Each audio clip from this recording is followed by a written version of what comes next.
Dando continuidade, Éder, uma pergunta para você. Você mostrou que o grande problema da criação é o desafio que é colocado. Porque cada criação é um desafio educacional, no fundo. Exato. E é isso que estimula a produção. Você precisa ter uma equipe criativa, imaginativa, para poder satisfazer não só o cliente, como o cliente último, que é o aluno. Exato. Então, agora uma pergunta. Das disciplinas que você já trabalhou, quais são as mais fáceis e as mais difíceis de produzir? Português, matemática. Então, nesse universo, eu queria que você me fizesse uma estatística de facilidade e dificuldade. Essa é uma pergunta fácil, professor, porque desafios nós temos todos os dias lá. Eu acredito que assim, as matérias mais fáceis de se desenvolver hoje um sistema educacional, alguma coisa assim, é português, línguas em geral. Agora, as mais complexas, as que realmente dão um pouco mais de trabalho, é física, matemática, que envolve coisas praticamente naturais. Recentemente nós desenvolvemos um simulador que ele envolve física. Então você tem gravidade, você tem peso da matéria, você tem massa, você tem colisão. Tem algumas coisas que envolvem, que vão além de um simples jogo ou de um simples clica e abre um vídeo e aparece uma imagem, alguma coisa. É muito além disso. Inclusive o profissional para isso, ele tem um nível acima, que é difícil encontrar no mercado. Um profissional hoje que ele trabalha com PHP ou que ele trabalha com HTML em geral, alguma coisa assim, provavelmente ele não consiga fazer algo desse nível.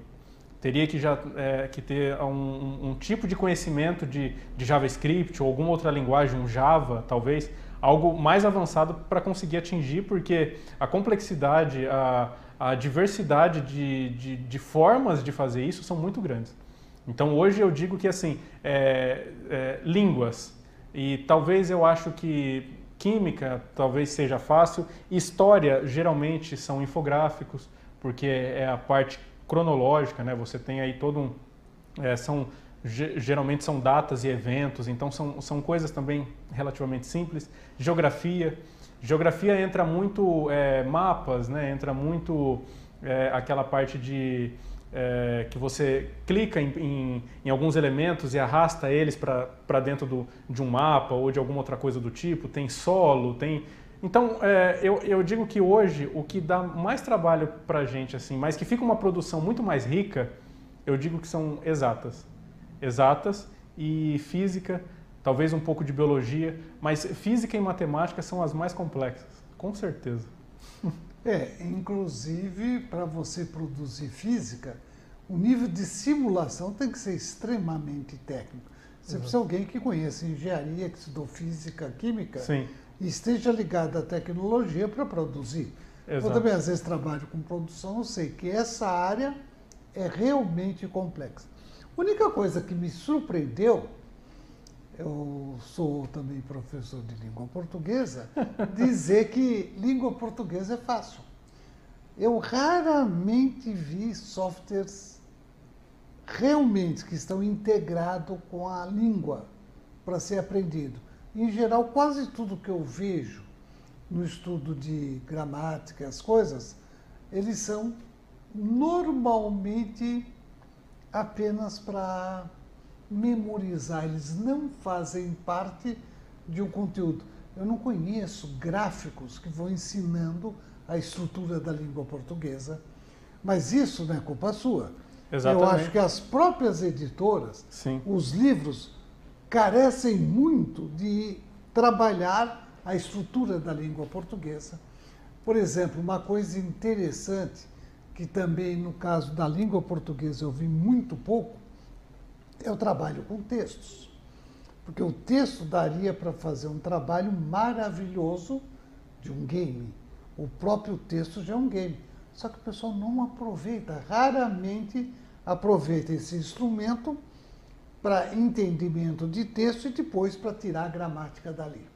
Então a gramática fica artificializada em frases. sim. Então isso que eu acho, por isso que eu acho, é fácil, porque o instrumental de ensino-aprendizagem de língua não está sendo bem usado. Como você vê isso aí, hein?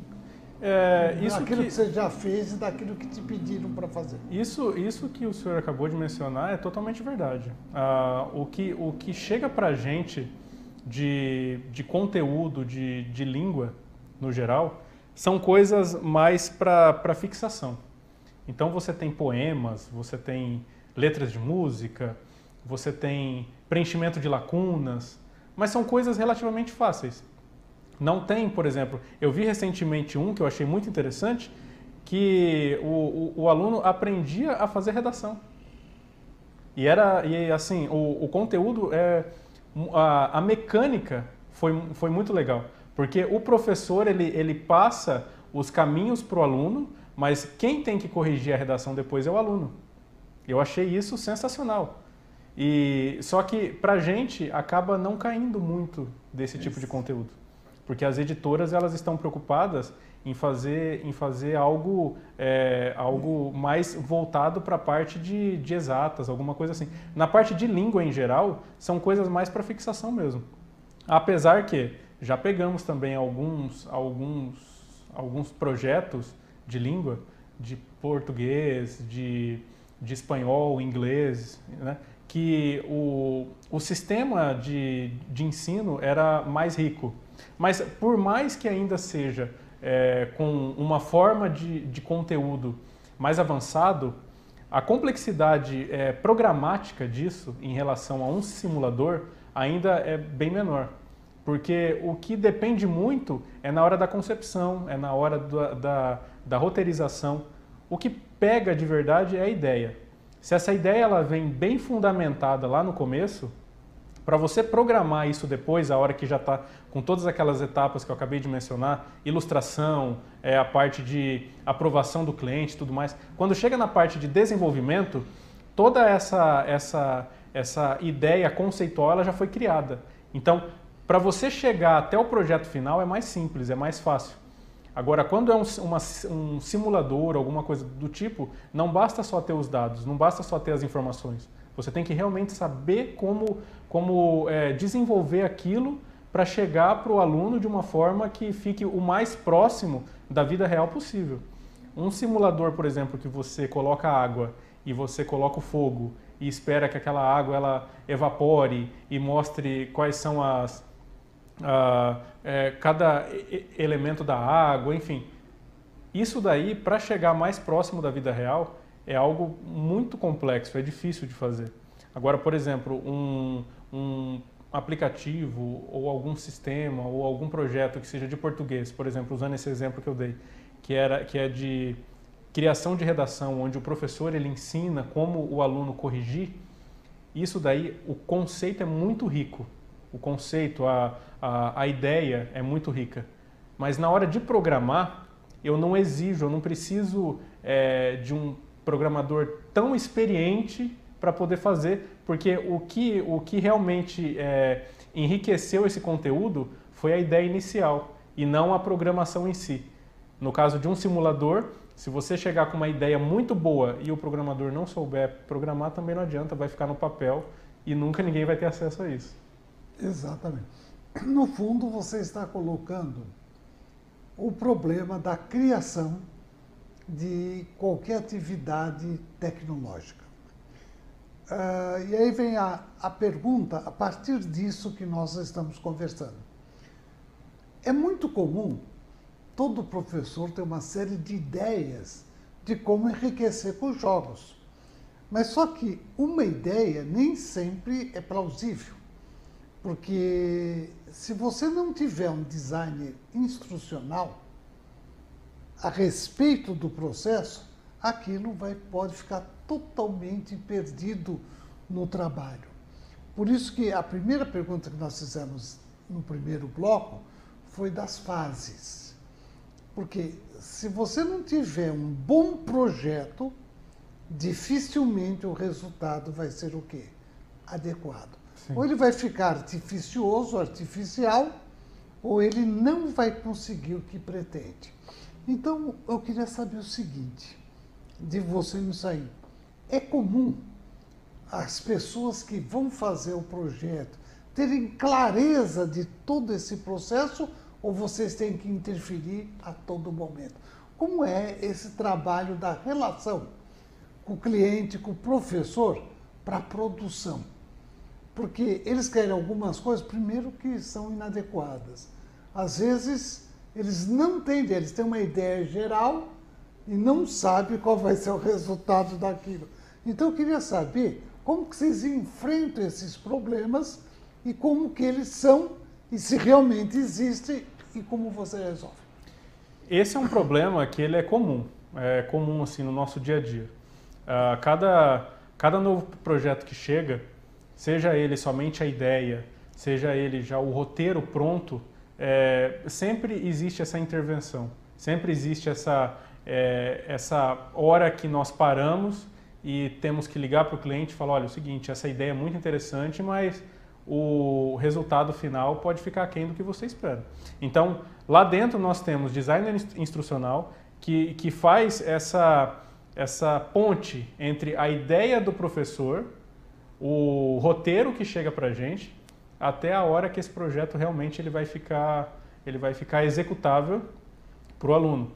Então, todo esse processo, geralmente eu digo lá que o processo de ilustração e o processo de programação, ele já chega muito mastigado para a gente, porque todo aquele conteúdo anterior, todos aqueles processos anteriores de horas de conversa com o professor, ou então horas de conversa com os profissionais ali dentro mesmo da Peru Glu Glu, somente para tentar entender o que o professor ele quer. Porque às vezes o professor ele chega para a gente com uma ideia.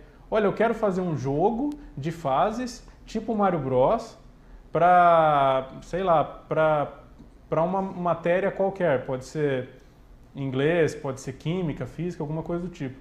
Só que aí, a matéria que eu quero falar sobre genoma, eu quero falar sobre qualquer outra coisa do tipo. Tá, então eu tenho a ideia e eu tenho o tema. E aí? Ele não sabe mais, ele não joga, o professor ele não joga, ele nunca teve isso, ele não tem acesso a isso. Então, é nessa hora que entra aquele peso da responsabilidade de saber o que exatamente oferecer para o cliente, para que a hora que isso chegar para o aluno, o aluno aprenda jogando. Então não basta só simplesmente ter uma ideia mirabolante e no final sair algo que não passe do lúdico, do agradável e da brincadeira e o aluno não aprenda nada com isso. Nós já tivemos acesso a alguns tipos de conteúdo que no final dele ele fica monótono, ele fica chato. Às vezes ele é até rico em aprendizado, só que a concepção geral dele, a forma de como o aluno acessa as telas e se interage com esse jogo entre aspas, chato. E aí o aluno ele se desinteressa, ele perde o interesse pelo jogo, consequentemente não quer mais usar o jogo, não quer mais brincar, não quer... E aí ele acaba também não aprendendo, não acaba usufruindo daquele conteúdo que está lá dentro. Então, dentre os profissionais, um muito importante lá dentro é, sem dúvida, o design instrucional. Porque ele faz essa ponte da ideia do professor até o conteúdo final, que é aquele que o aluno vai olhar e falar, poxa, olha, isso daqui ficou bem bacana. E o professor também, em saber que realmente aquela ideia que ele teve foi aplicada nesse projeto. Perfeito. Bom, você colocou o grande desafio do jogo pedagógico e didático. É ter um excelente designer instrucional. Porque grande parte das coisas que eu vejo, o conteúdo é mais pretexto para o jogo do que educacional. Pegar um tipo do Mario Bros, onde você diz, olha, se for passar de fase, tem que responder uma pergunta. Isso não é jogo, né? Quer dizer, aquele jogo serviria para todas as matérias, uma pergunta boba e teria desinteresse. Se ele acerta, ele continua, senão tem que... Então, a integração do conteúdo dentro do software, dentro da tecnologia, que é o grande desafio. E isso eu acho que grande parte das editoras e professores não conhecem. Ou você vai dar recursos para começar a integrar cada conteúdo dentro do jogo, para que realmente ele possa ter um procedimento e o aluno se interessar, é o grande desafio. E é raro, hein? Sim. Porque eu tenho visto muito, são poucos os de excelente qualidade. Exato. Então, infelizmente é o que está acontecendo. Isso é algo que já deparamos algumas vezes, de criarmos mecânicas, praticamente a mecânica. E ela não é feita fundamentada a um tipo de conteúdo, algum texto, alguma matéria.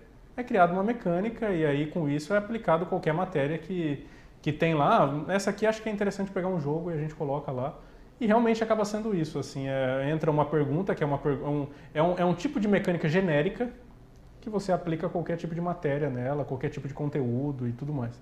E isso é algo comum de acontecer.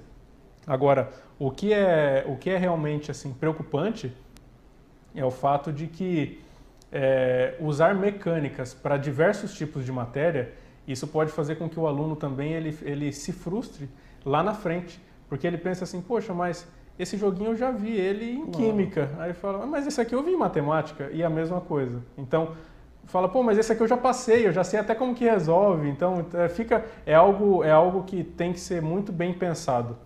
Na minha concepção, eu acredito que o ideal seria, para cada tipo de matéria, para cada tipo de conteúdo que seja aplicado, criar algo muito específico, sabe? Bem dentro daquele universo que está sendo abordado. Porque aí com isso, o aluno ele se depara com cada tipo de peça interativa de uma forma inédita, de uma forma única. E para ele aquilo é novo. Então, inclusive tem alguns casos que nós já pegamos, que eles pegam um jogo que foi para o primeiro ano, melhora ele um pouquinho, passa para o segundo, melhora ele um pouquinho, passa para o terceiro.